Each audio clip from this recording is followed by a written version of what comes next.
Audio Jungle.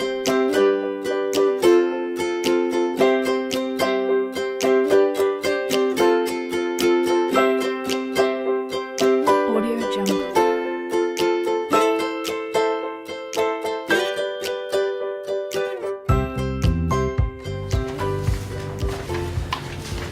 So for our second social entrepreneur tonight, I'd like to welcome Javita Narang.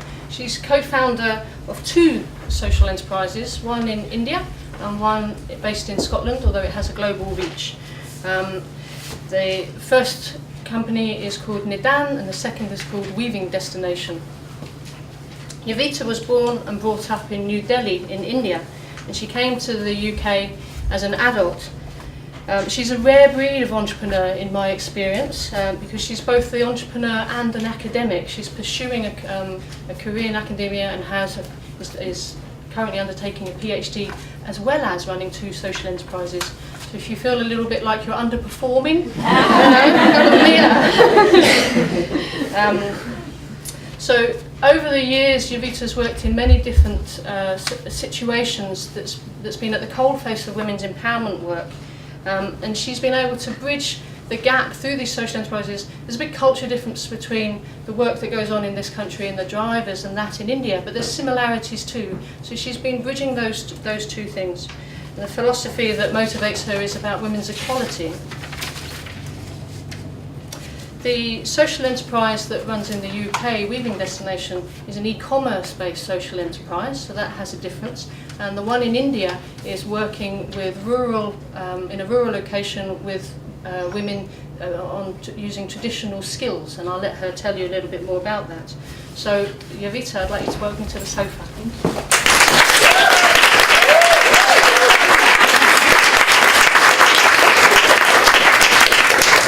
So I'm going to take a little bit of a different track to start with here, and I'm just going to I'd like to discuss the issue of gender, which is a social construct. And you know, boys become men, we hope, and girls become women. And there's this whole thing about what's a man and what is a woman. They're kind of different things, and they're different in different cultures at different times. How we're meant to behave in those two different roles. I'm interested to know, to start with, what differences do you see the roles in women in India and in women in the UK? Okay, interesting. I need to think a little bit about that. I think broadly, when I came here, I thought there would be a lot of differences. I came to UK 4 years ago to do my PhD, as you said, at the University of Edinburgh, and I felt there would be a lot of differences. But when I came here, I realized that we are all like similar at so many different levels, though culturally, contextually, it's very different, and the manifestations may be very different. But the gender norms of being feminine for women and being masculine for men don't cry, men are not emotional, women are more emotional, they can cry, women go shopping, women gossip more. These are kind of stereotypes that I think culturally, universally, women and men are kind of boxed in. Though I think in terms of the manifestation, of course, India, if you look at the entire movement of feminism, which started way back in 50s, and in India a little later, women are probably a little more empowered here. They can actually go out. Yeah, I would say in the UK, they've come a little way ahead than where we are, and we are kind of getting there. Again, depends on different areas in India. So I guess in Delhi you would see, like, being a bigger city, similarly Mumbai, the metro cosmopolitan, you see women more being empowered. They are fighting through the stigma that is there, say being a single woman or a divorced or separated woman. There's less stigma in these bigger cities than, say, in smaller cities. But here I think women have transcended some bit of those barriers, and they're out there, more women working and being aware of their rights, which we have to constantly empower women in India and tell them what their rights are. So I think, yeah. So what does gender equality mean to you in whichever context, here, there, the world? I think for me it's about men and women coming together, and it's really about equity actually, more than equality. And when I say equity, it's more about recognizing that at an individual level, at the basic human level, we are all same, men and women, but we have different needs just because of the way we are born. Like women need a longer maternity leave just because they give birth to the child, but at the same time a man needs paternity leave as well because he needs to be there for the woman and for the child as well. He's the father. So it's about understanding that there are different needs of men and women by the virtue of their birth, the sex, but at the same time gender roles are socially defined, they are socially created. So letting just men and women be and bringing them together at the same platform to kind of discuss, share, talk about the differences and ending those discriminations that exist or violence that exist or abuse that exists because of, as a manifestation of these strong gender roles and norms that men and women get boxed into, kind of thing. And so I'm interested to know how do we go about gender equality? How do you tell us a little bit about your social enterprises to start with? How do you go about gender equality and women's empowerment in India and here with Weaving Destination? Right. I think the basic premise for gender equality, I always feel that we are more up against attitudes and mindsets at the first basic level. So when I talk about, say, men and women being together or gender roles and norms being socially created, it's all in our head, it's all conditioned, it's all how we've been born and brought up. So I think first level is that, which is the most difficult level actually. But to get there, I think there are different ways, and what we do at Weaving Destination is through economic empowerment, through creating sustainable employment opportunities for women who come from really remote areas of Borderland Territorial Council, which is in Assam, Northeast India. Assam is very famous for tea, so just to kind of bring that. So a lot of tea in the UK comes from Assam, but we are famous for Weaving Destination there, I would like to believe. So basically, what we do is, in this Borderland Territorial Council is an area which is conflict-ridden. There's been a conflict with the government for a very long time, though now it's a separate... What type of conflicts with the government? For sovereignty, for Northeast has 8 states and Assam is one of the states. So overall, over years, Northeast has been really underdeveloped and kind of ignored in terms of lot of developmental opportunities and schemes. So the Bodo tribe, which is the indigenous people of the Borderland Territorial Council, has been in kind of a fight for sovereignty and asking government for a separate statehood or like a council. Now they are a council, Borderland Territorial Council. Earlier it wasn't. So they have an independent council of their own, like a parallel government now. Okay. So, but to get there in 2005, the council was declared. They had a lot of conflict with the government. A lot of people getting into arms movements, army being deployed there, and things like that. So just to keep the whole movement under control. And how did that affect the women? Yeah, exactly. So as a result, because a lot of men were part of this movement and also died in the process, so there are a lot of widows, a lot of internal displaced populations, a lot of when the conflicts happen, the villages just get burnt, so people get displaced from their houses, so they have to kind of be put in resettlement camps. So there are a number of resettlement camps which are, so people are not really in the houses, they are put in these camps with the promise that they would be put back in their villages later, which doesn't really happen. So there are a lot of widows, a lot of children who are unprotected, who are out there. Poverty, of course, natural calamities, you name it and you see it there. As a result, a lot of human trafficking. So when we started working in 2004, we did a first basic survey on what the needs were, and we realized that we came to know that there were 409 women missing. 409 women Yeah, missing. and when we spoke with the government, like the first consultation that we did with the government, the state government there, they said there's no human trafficking in Assam. And we said, what about these 409 women? Where are these women then? So we tried to then make a link of missing women with trafficking, and then we tried to kind of with all the details that were available, try to trace them back, and we were able to trace 4 women to begin with initially. 4 out of 409. Yeah, initially. Over a period of time, then we rescued a lot more.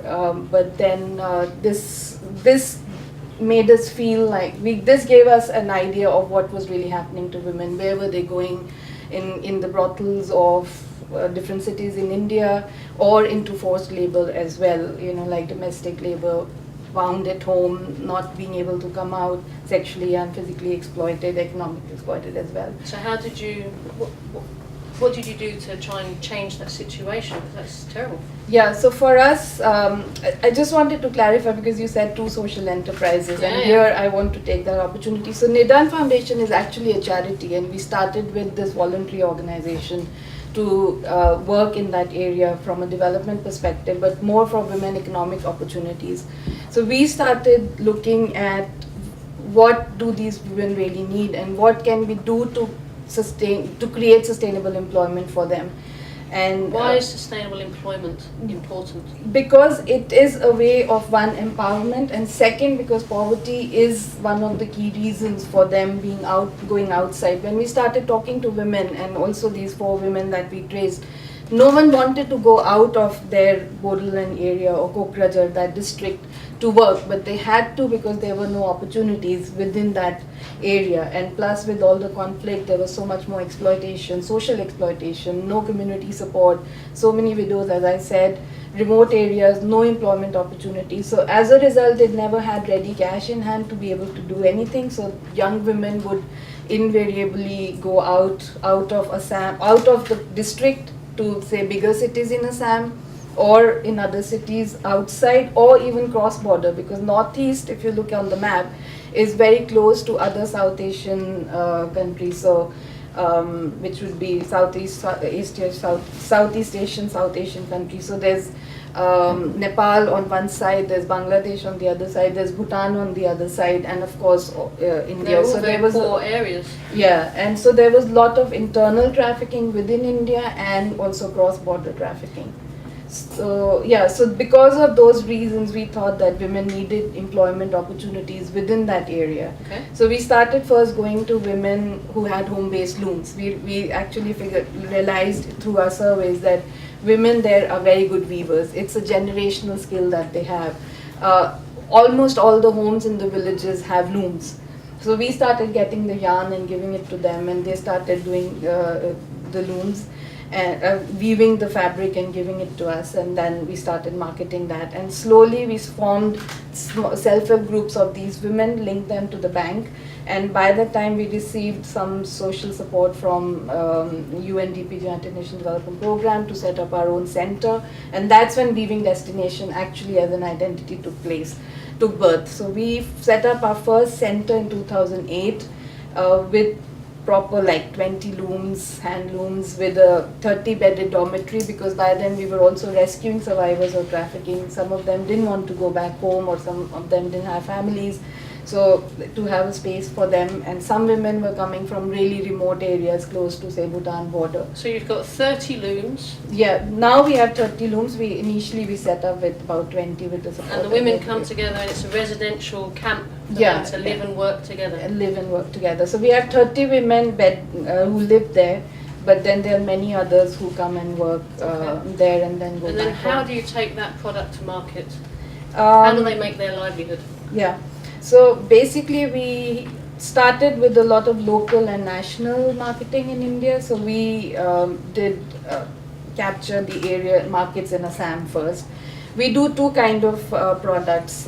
One is just the fabric, and the second is the local dresses that women wear there. So there's something called Dokna, which is a local dress of Assam. So they weave that. So we tried to capture that local market first, and we've been very successful in doing that.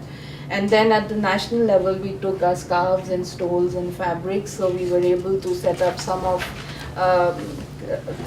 we were able to put out some of our fabrics and products in some big stores in say like Delhi, in Mumbai.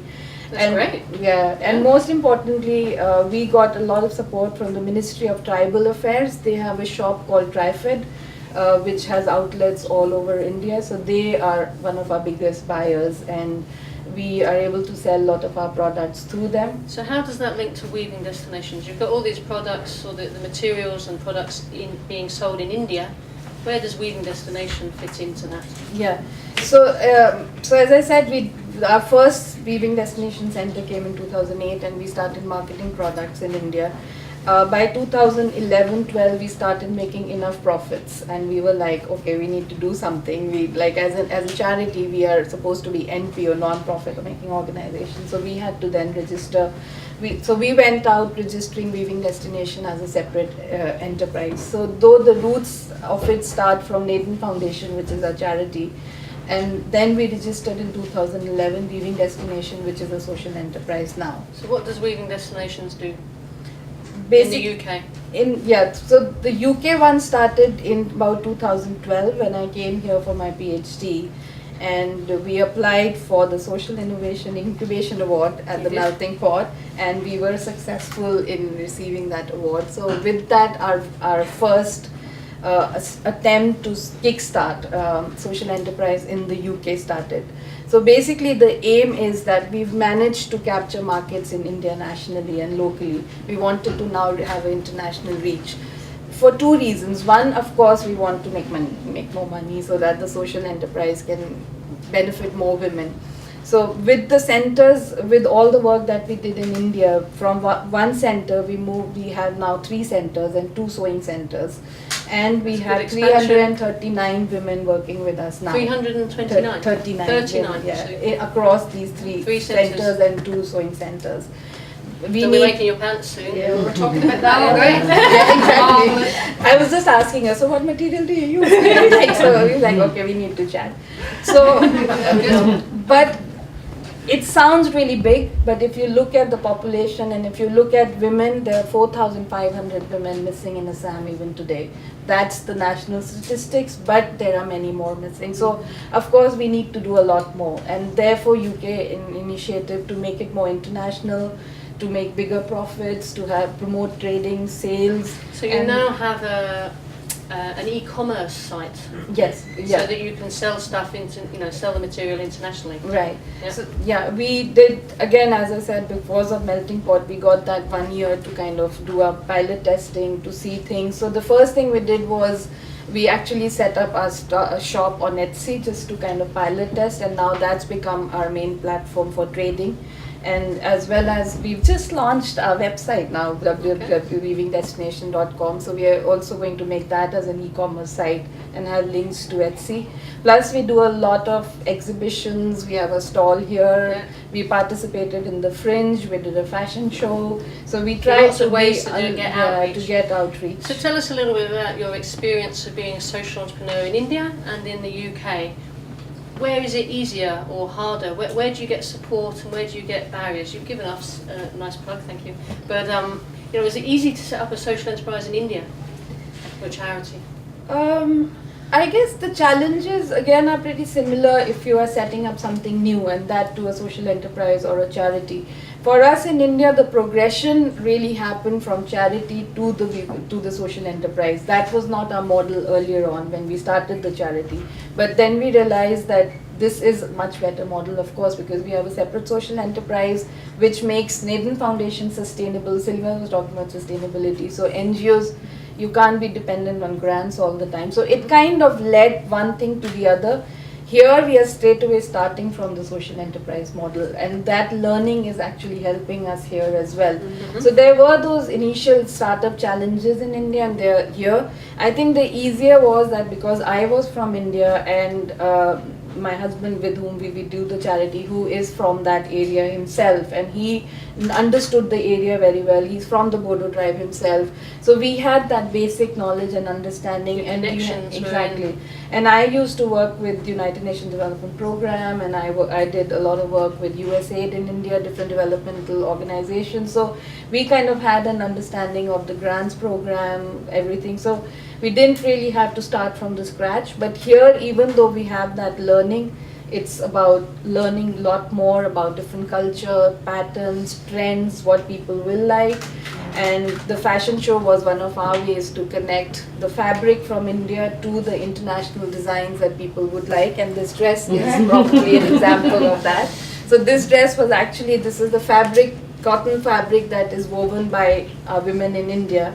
But when we put out the call for the fashion show, we invited different designers in the UK internationally to do something international using our fabric. So this came as one of the examples, and I'm showing them off very well. Very good. So yeah, it was a lot more about learning and getting there. So tell us a little bit about what keeps you resilient as a social entrepreneur. You've got a husband, you're doing a PhD, you've got 2 different organisations, although they're connected.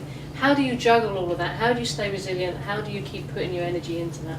I think it's just passion for like as you started by saying gender equality, women.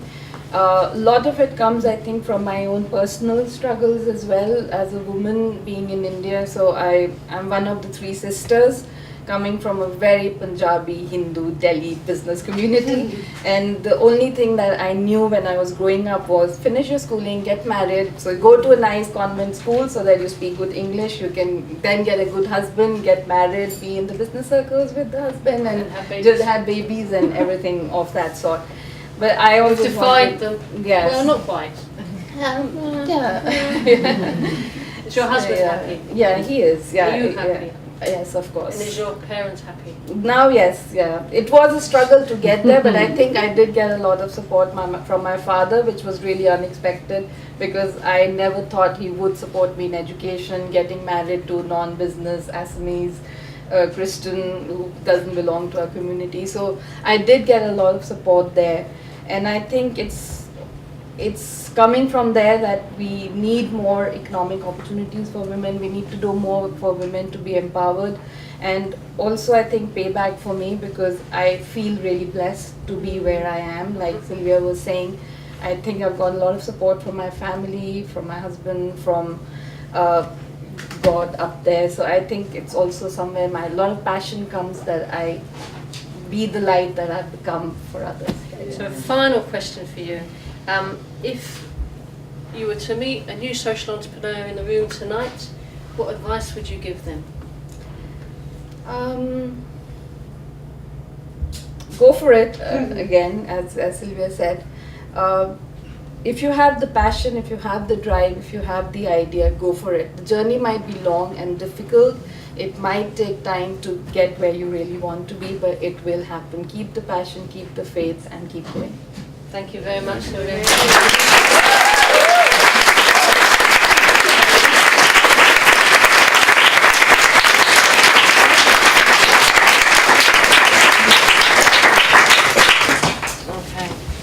Is everyone in the room all right still? Yes. Yeah? Yep. Shuffle, shuffle, rustle bags. Any coughing that you